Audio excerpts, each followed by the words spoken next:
안녕하세요, 오토캐스트 이다일입니다. 저희 EV9 출고하고 꽤 됐죠? 6월 30일 날 출고를 했으니까 꼬박 한 달을 탔어요. 지금 8월이니까요. 놀랍게도 이 차 제가 출고하고서 세차 한 번도 안 했습니다. 근데 중간에 폭우가 좀 와서 비를 좀 많이 맞기는 했는데 그래도 세차 안 한 상태 치고는 꽤 깔끔한 것 같아요. 좀 만져보면은 때가 좀 있는 것 같긴 한데 괜찮습니다. 그리고 이 아이보리 매트 실버 컬러 꽤 괜찮은 것 같아요.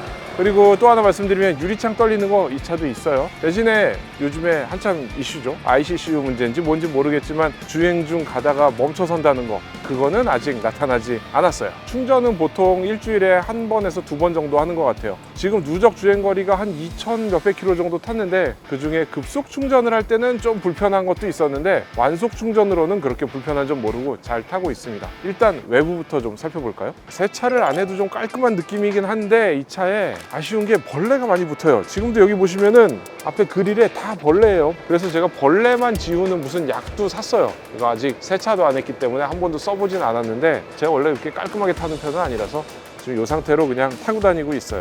주차된 상태에서 이렇게 에어컨을 켜면은 여기 플립이 올라가요. 이게 원래 평소에는 이렇게 닫혀 있다가 시동 안 거고 에어컨만 미리 공조기만 켰을 때 딱 키면 여기 올라가면서 에어컨이 작동이 됩니다. 근데 이게 평소에 조용한 지하 주차장에 가서 들어봐도 거의 바로 옆에 가서 이렇게 들어야 될 정도로 티가 안 나기 때문에 주차장에서 사실 차박도 가능하지 않을까? 이런 생각이 돼요.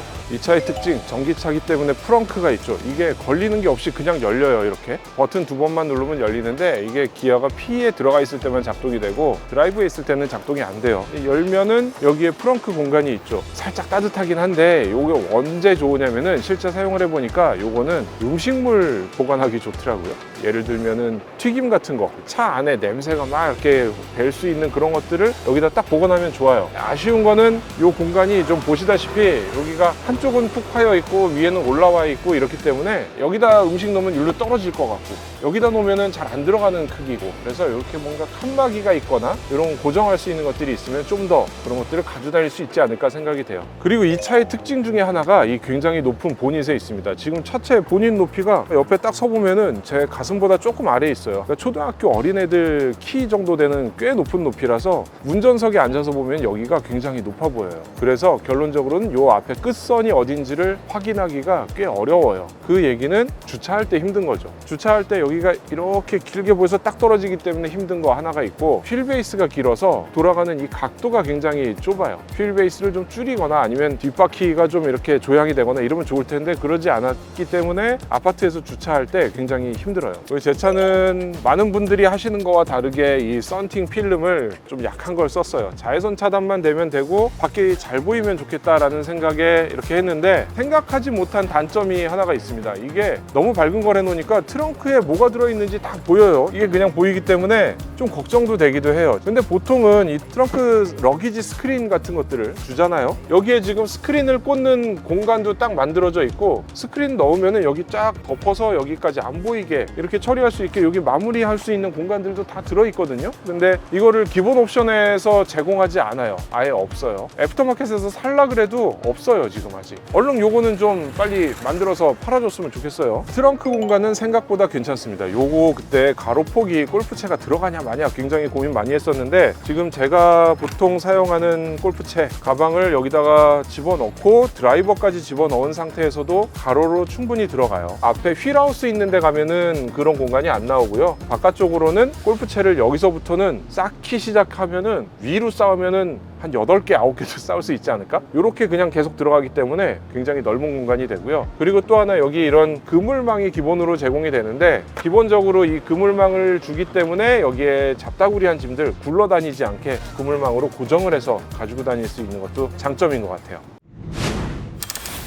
일단 운전석 시트 포함해서 1열 시트는 굉장히 편한 편이에요. 이게 릴렉션 컴포트 시트라 그랬는데 이게 주로 언제 앉아 있냐면은 대리운전을 기다리기가 아주 좋더라고요. 이게 또 어느 때 좋으냐면은 이 운전석 자세 잡을 때에도 시트를 통째로 약간 뒤로 눕힐 수가 있어요. 그러니까 이렇게 해서 등만 눕는 게 아니라 엉덩이까지 통째로 눕을 수가 있는데 그 자세가 굉장히 편해요. 그래서 몸에 맞는 자세를 딱 맞춰서 만들 수 있는 게 장점인데요. 한 가지 좀 아쉬운 게 있다면은 제 다리 길이에 맞춰서 여기서 시트를 앉은 다음에 운전대가 좀 짧은 것 같은 느낌이 들어요. 운전대가 앞으로 지금 최대한 당긴 건데 한 요 정도 되면은 좀 더 안정적으로 이렇게 갈 것 같은데 그게 안 되더라고요. 그리고 이 앞에 헤드업 디스플레이가 있는데요. 이거는 뭔가 실내 디자인을 좀 잘못한 게 아닐까 하는 생각도 드는 게 터널 같은 데나 야간에 조명이 비치면은 그림자가 다 앞을 향해 나가게 돼 있거든요. 차가 나가는 방향에 따라서. 근데 이 헤드업 디스플레이 앞에 있는 이 벽면 여기는 그림자가 오게 돼 있어요. 반대로 비치는 위상이 하나가 생기는 거라 가는 것과 오는 거의 그림자가 두 개가 동시에 섞여서 나타나다 보니까 어수선한 분위기 이런 거가 느껴져요. 이 차의 수납 공간들은 꽤 괜찮은 편이에요. 여기 있는 이 공간들 굉장히 잘 만들었고요. 굳이 이렇게 칸막이는 없어도 되지 않았을까? 이거 차 사고서 한 번도 닫아놓은 적은 없어요. 계속 열고 다녔고요. 여기 컵홀더가 두 개가 있는데 이게 이렇게 누르면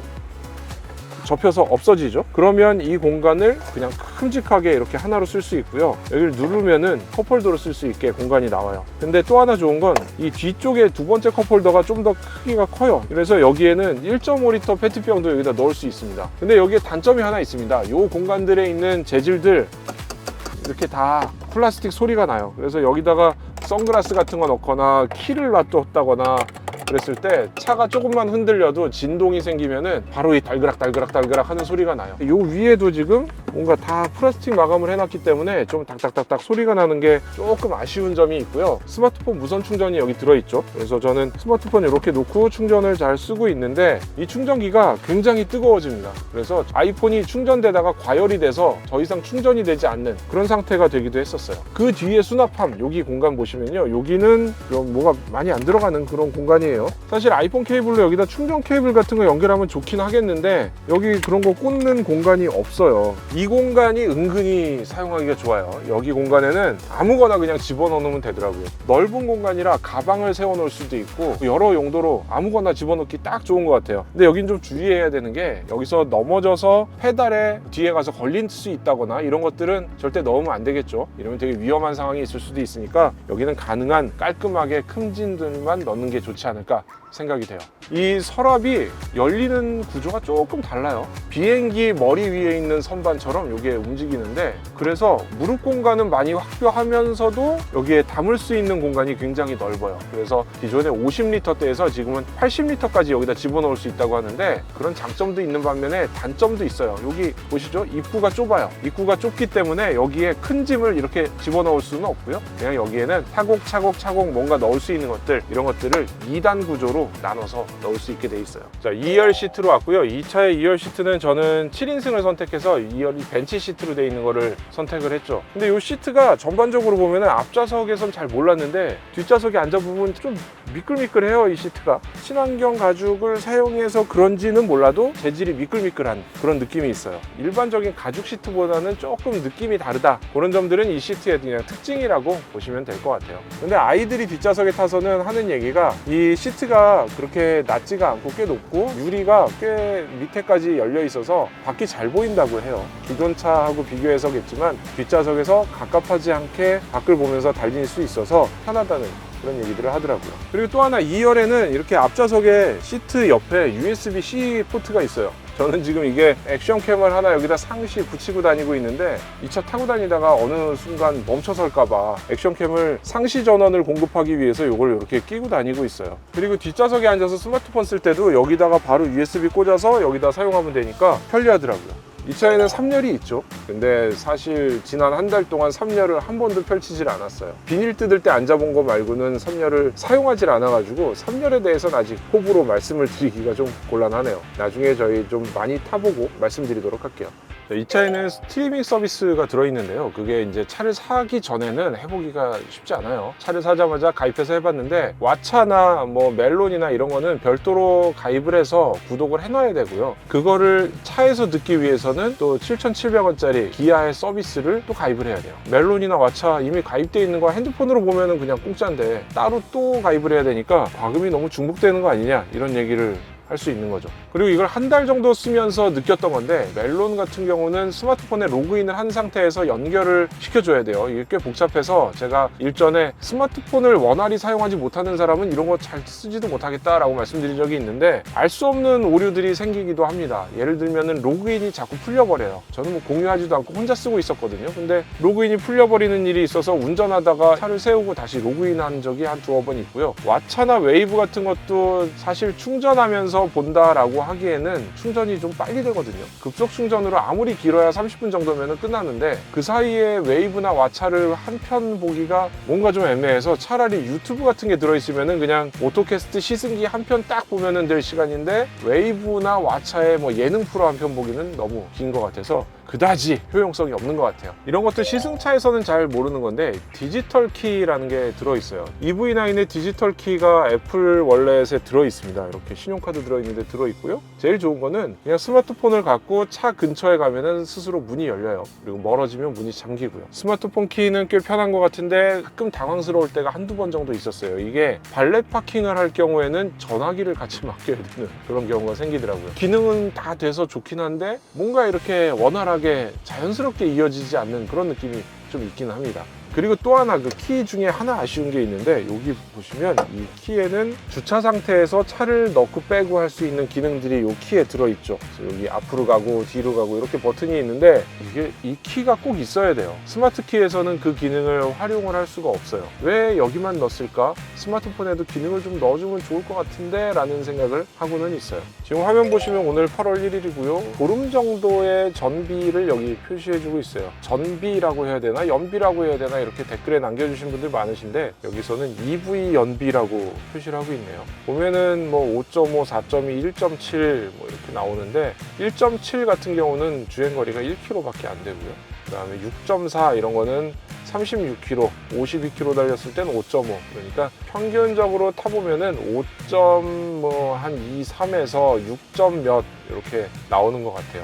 근데 이게 전부 다 7월 달에 전비이기 때문에 가만히 앉아서 에어컨만 켜 있을 상태에는 이렇게 공조, 에어컨에 상당히 많은 전력을 쓰고 있거든요. 전기를 많이 쓰는 상황에서의 전비이기 때문에 저희가 봄, 가을이나 겨울에 다시 한번 요거는 확인을 해봐야 될 것 같습니다. EV9이 굉장히 의외의 상황이 여러 가지 벌어지고 있는데, 이 차의 앞범퍼 어딘가 커넥터가 좀 불량으로 조립됐을 가능성이 있다는 거예요. 그래서 기아의 납품업체, 부품사에서 연락이 오셔서 그거를 직접 와서 교체를 해주시겠다. 이다일 고객님이실까요? 기아 협력업체입니다. EV9 차량 점검 때문에 전화를 드렸습니다. 내용이 뭐예요? 점검 내용이? 요 앞에 범퍼 쪽에 들어가는 배선이 있는데, 배선 쪽에 이제 고정 클립이 고정이 잘 안 돼 있을 수도 있다 보니까 저희가 주행 중에 소음이 발생할 수 있어서 저희가 점검차 방문을 드리려고 하는 거거든요. 그럼 뭐 이게 막 탈부착하고 뭐 해야 되나요? 범퍼나 이런 것들을? 범퍼 안에 있는 배선이다 보니까 배선을 점검을 하려고 하다 보면 범퍼를 내려야 되거든요.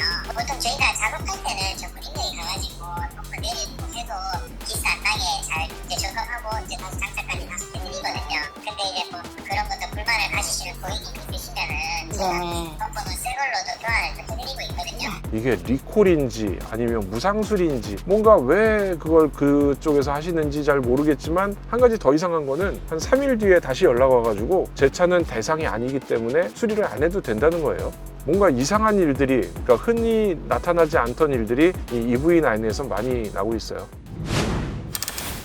자, 이렇게 해서 약 한 달 조금 넘게 EV9을 타면서 겪은 얘기들을 좀 정리해서 전달해 드렸고요. 계속 앞으로 타면서 다른 얘기들 좀 전달해 드릴 거고요. 혹시라도 주행 중 시동 꺼짐 그거를 경험하거나 아니면은 저희가 뭔가 해결책이 나와서 OTA로 업데이트를 하거나 이런 경우에는 그것도 바로바로 아주 빠르게 전달해 드릴게요. 지금까지 오토캐스트 이다일이고요. 구독, 좋아요 많이 눌러주세요. 감사합니다.